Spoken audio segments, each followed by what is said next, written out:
Hello, hello, hello, and happy Tuesday. It is now time for Training Tuesday. And thank you for joining me tonight. So I am just trying to set up here so that I can see comments, hopefully, as people and comments come in for tonight's live training. And I want to start by saying welcome. For those of you who are joining for the first time and don't know me, my name is Natalie Holm.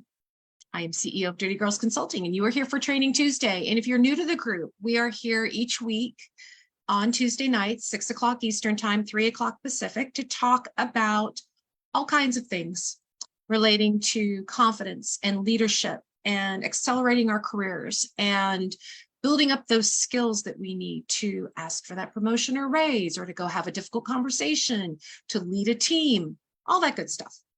So tonight's topic is about superhero syndrome, which is probably one of my favorites because I relate to it so well. So we're going to talk tonight about how do we break free from the superhero syndrome and how do you empower yourself to move out of it, to redefine success. That's the first thing with the superhero syndrome, and to find your balance. So tonight's topic: breaking free from the superhero syndrome. I want to start by saying, and this is related, I promise, I have an addiction. I have a few addictions. I have an addiction to potato chips. I cannot eat just one. 100% true. If you give me a bag, the bag will be gone. I have an addiction to coffee. I speak about that a lot, so I don't think that surprises anybody. Hello, Jackie. It's good to see you here tonight. I have an addiction to strays. Stray pets for sure, stray people sometimes, right? Stray pet, but don't come near my house with a stray because I have zero willpower when it comes to that. And for a long time, I had an addiction to praise. And this one's an ongoing battle because to some extent, I think we're all susceptible to praise, and we should be. It's a wonderful thing. It's a great ego stroke. But when you have an addiction to it, it has a different impact on us, right? So, and what I mean by that is, like, how do I identify praise, right? Praise is the atta girl, good job. It's when somebody sends an email or in a group meeting, gives you that affirmation that your work has been recognized, that somebody sees what you've done, that they think you've done a great job, and maybe you get an award or a bonus, right? And as it should, it feels good. But the addiction piece comes in when our performance, right, our level of drive and our motivation for how well we perform is in direct correlation to the recognition that we're getting, to that praise that we're receiving. And the flip side of this is that if we have an addiction to praise, if the praise of others, right, the recognition by my boss or by my team members is really a main motivator for me to do a great job, then it also means I have an addiction to criticism, which we don't like to acknowledge, right? We don't like to think those two are kind of in the same bucket. Hey, Joyce, good to see you. But it's true. If we're addicted to praise, we are also addicted to criticism because they come from the same source, right? Praise and criticism, while they might seem like opposites in terms of what's being delivered, something positive versus maybe something negative or critical, the truth is both give us, the receiver, a sense of direction, a sense of how am I supposed to be better or more? How can I be a better coworker or a better employee? How can I be a more supportive or more helpful person or friend? How can I be a better boss? What would make me more sympathetic or more giving, right? Criticism and praise give us direction. So are these patterns familiar to you guys? Does this sound like something that you may be victim to?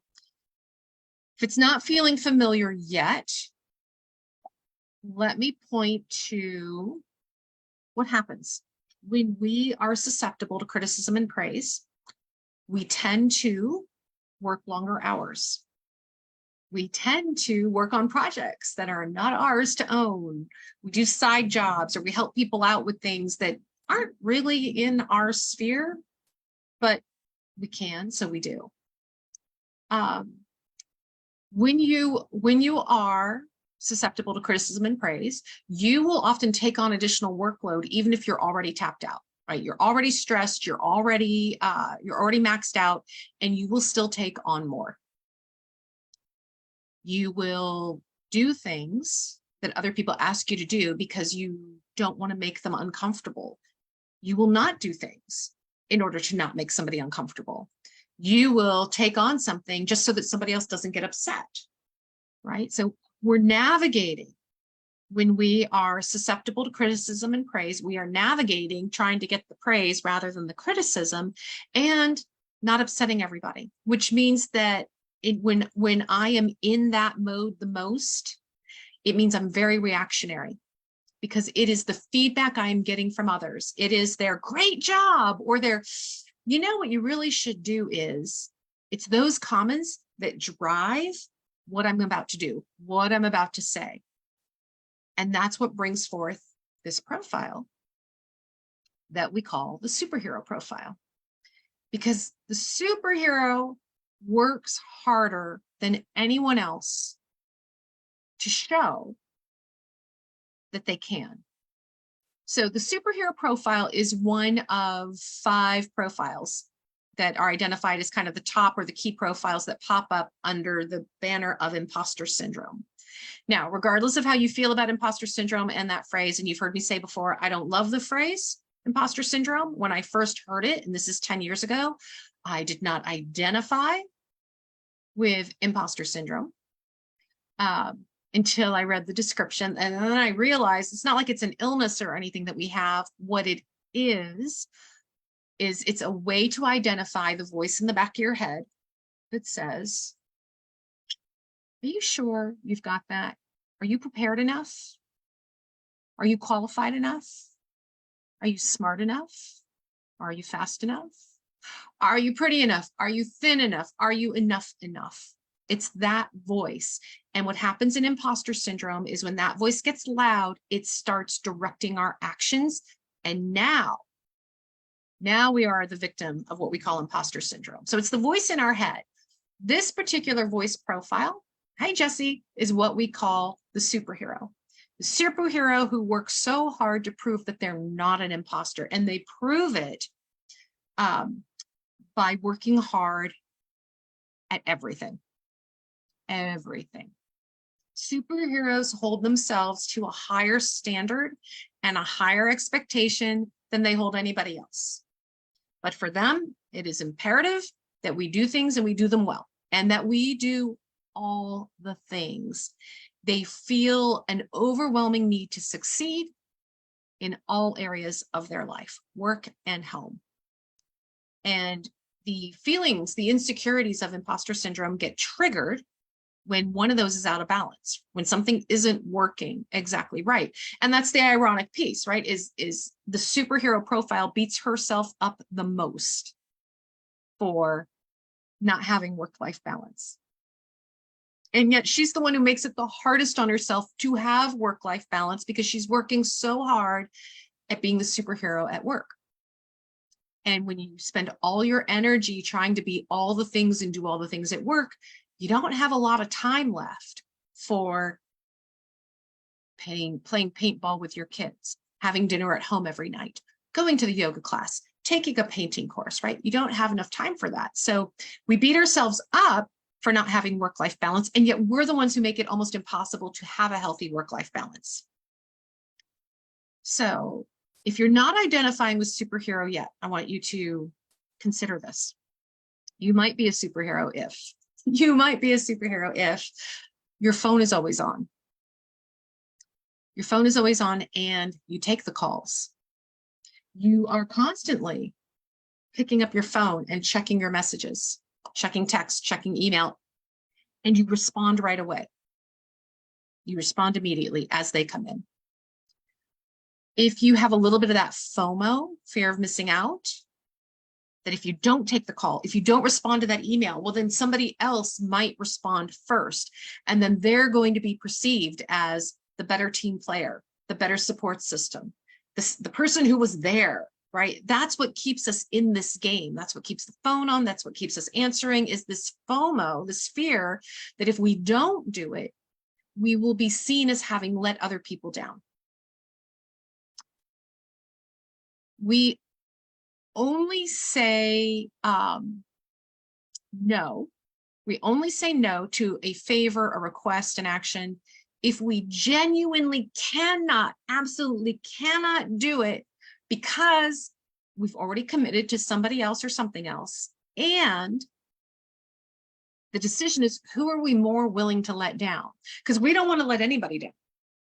We are not willing to let anybody down. So this becomes the, who am I more willing to let down? Do I back out of my original agreement, or do I have to let this person know I already made this original agreement? But that's the only time we say no, is when really our back is up against a wall and it's just physically not possible. We will negotiate against ourselves. So we will negotiate against our own free time and give it up because someone else has a need that we can fulfill. It's not that their need is more urgent or more important. It's that we can do it. And because we can do it, we can be the hero to save the day. And we think that this makes us nicer, more supportive. It proves that we're committed.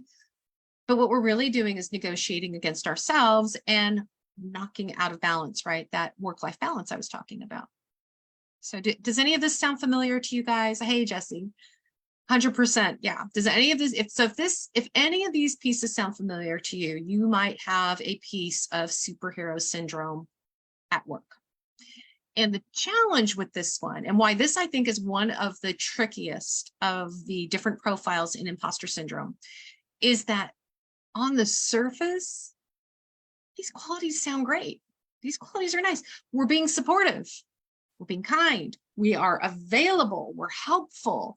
We're committed. We're capable. We're all the things, right? We're all the good things. The difference when you are all the things between it being a driver of a negative pattern and it being you stepping into the power of who you are, the difference is the motivation. When we are in the superhero syndrome arena, we are motivated by fear, the fear that we will not be perceived as supportive, the fear that if we don't step up, somebody else will, and they'll somehow take our space. Right? The fear that if we don't have the answer right away, people will think we don't know what we're doing. When that's your motivator, that's how you know you've moved into the imposter territory.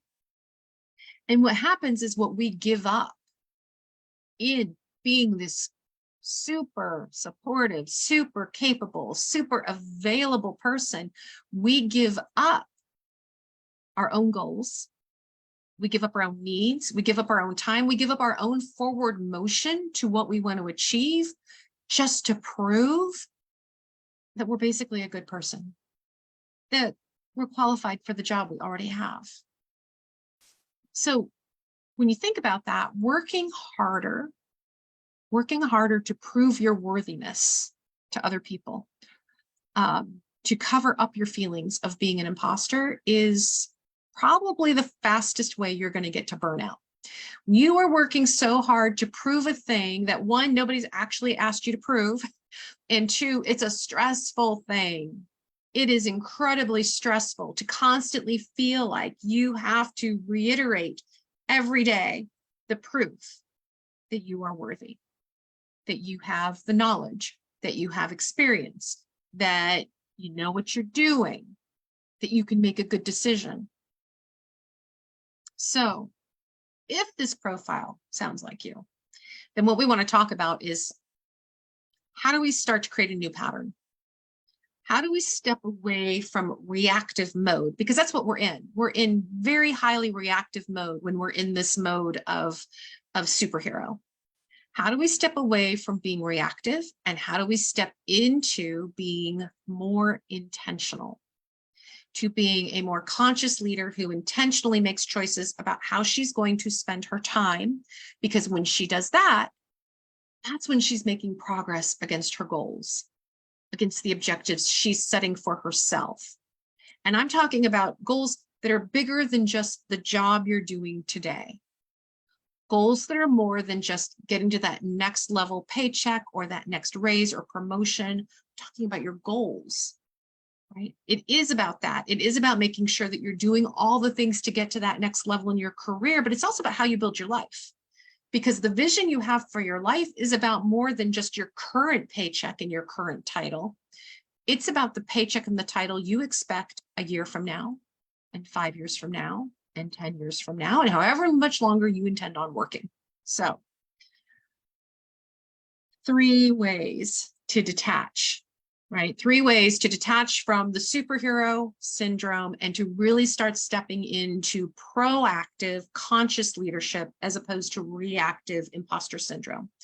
And the first one is working with criticism and praise, putting a boundary between yourself and criticism and praise. So detaching means being discerning about your value, about your success, and where you find that. So the question for you to ask yourself is, does your success, does your sense of value and worth,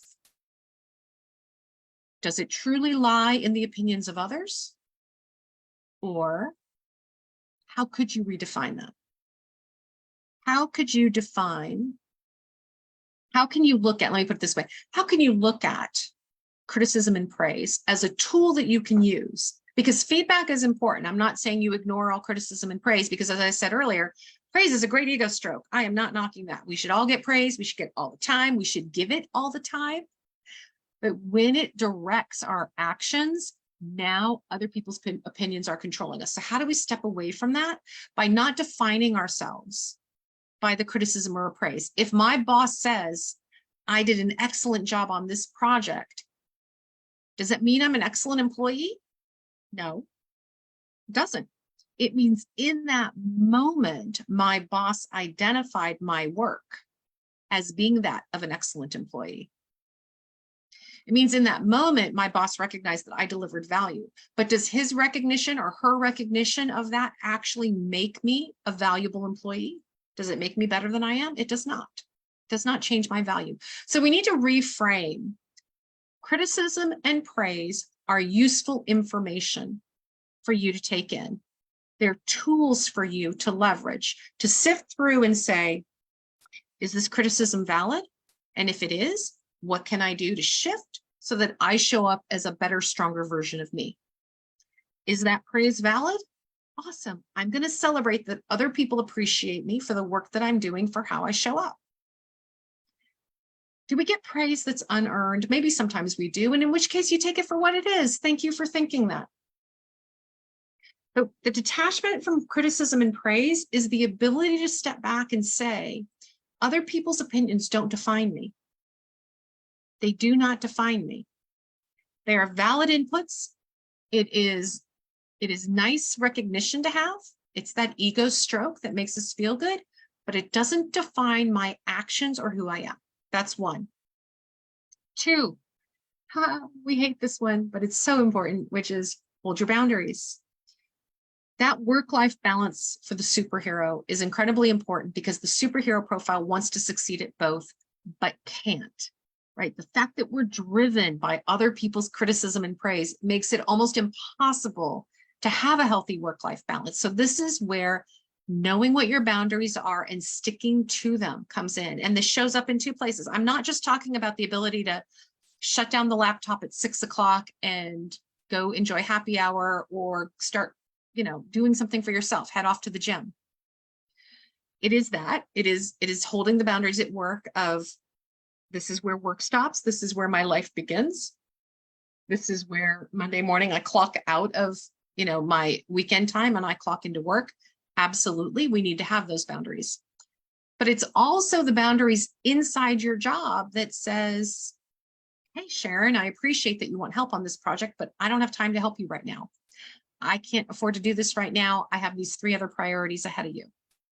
It's holding the boundaries at work also. And as much as I do not love the phrase, not my job, there are times when putting a hard boundary around what's not my job is important. It's important to hold that boundary and say, you're going to have to figure that out. I have these other things I need to accomplish for my role. And the only way you're going to advance your role is by getting your things done and then looking even further down, right? Further forward and upward to say, what else can I be doing to move myself forward? And it's not Sharon's job. That's not going to help you. So practice holding your boundaries. 3, redefine success for you, and then keep reminders of that success in front of you at all times. So if we can acknowledge and agree that success for you is not your boss saying, "Atta girl, good job," then that's not what we're not striving for, that criticism or praise, right? That's not actually what we're working towards. What are we working towards? What is success for you? What is the goal that you want to work for that's going to help you get to that next level?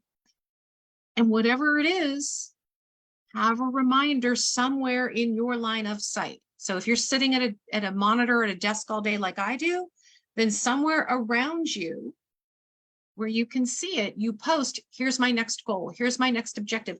And it can be, the reminder of success can be the huge, I'm going to buy a house, I'm going to launch my business, I'm going to do something huge and big. It can also be something small.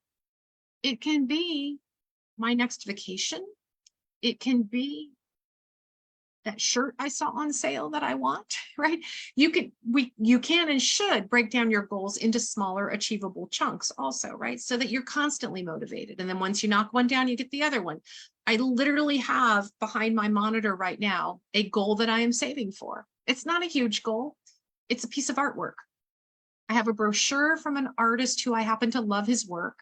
And I have that brochure tacked up behind my monitor where I can see it just over my camera to remind myself I've got a financial goal that is an investment in a piece of art that I really want.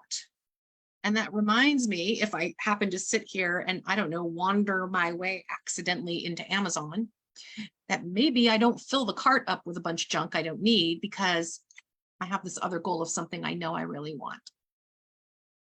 So redefine success.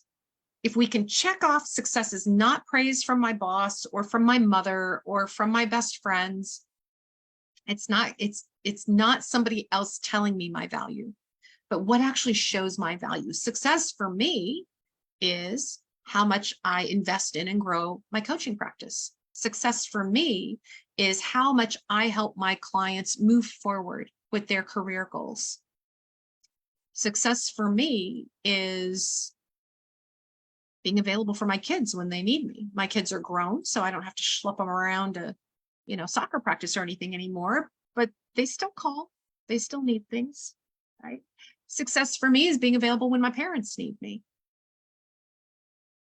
None of those things have anything to do with someone else saying to me, you did a good job. I'm not looking for my parents to say, you're a good daughter. I'm not looking for my kids to say, you're a great mom. I am defining my success by my terms of being available for them, being able to support them, being able to run my business. So redefine what success looks like for you. This is how we start stepping away then from superhero syndrome, where we are reliant on everyone else to believe things about us. And that's what we think makes us great. And instead lean into, I know what makes me great. I know the qualities I have. I know the kind of leader I want to be. And these are the things that make me great. So if you see yourself falling into that superhero syndrome of trying to help everybody all the time, and in doing so, you're working extra hours, you're working on extra projects, you're taking on more work than you can really afford to do because you don't want people thinking badly of you, because you want to be perceived as a team player, because you're afraid if you don't, someone else will step in and take your spot.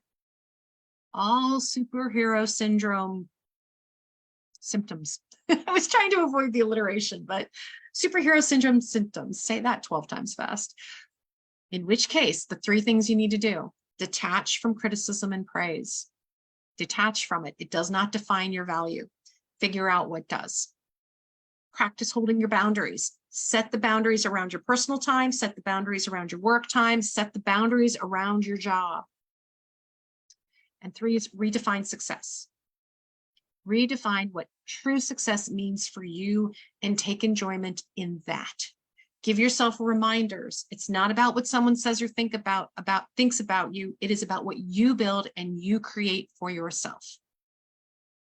All right. That's Training Tuesday for tonight. So, detaching from criticism and praise, holding your boundaries, redefining success.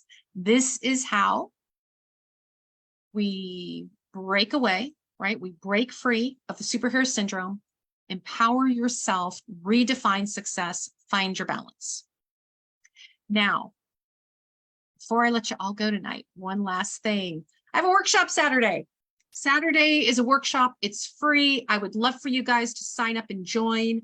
It's all about imposter syndrome. So we're going to talk about the 5 profiles actually on Saturday. I just covered one tonight, superhero.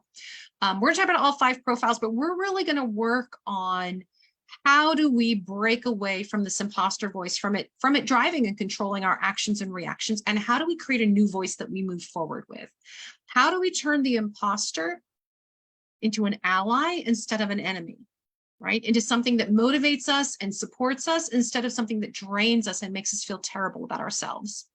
So if you are interested in the workshop, like I said, it's Saturday morning. It is free. Drop the word imposter in the comments. I will send you the link to register. I am recording this. So just like the workshop I did on boundaries, I record these and then I kind of edit them up and package them up for later. But for this, for the recording session, if you're there behind the scenes with me, then you're in. It's all yours. So just say the word imposter. I will send you the registration details. Joyce, I'm so excited you're coming. That's awesome. Hey, Shelly, it's good to see you here. And I lost my train of thought. Imposter, drop the word imposter. I'll invite you to the workshop. It is this Saturday. So it's in, what are we, Tuesday? So it's 4 days from now. We're going to spend some good time together, kind of digging into imposter syndrome and figuring out how we control it rather than it controlling us. All right. Fantastic. Have a great night, ladies. Thank you for coming to Training Tuesday, and I will be talking to you soon.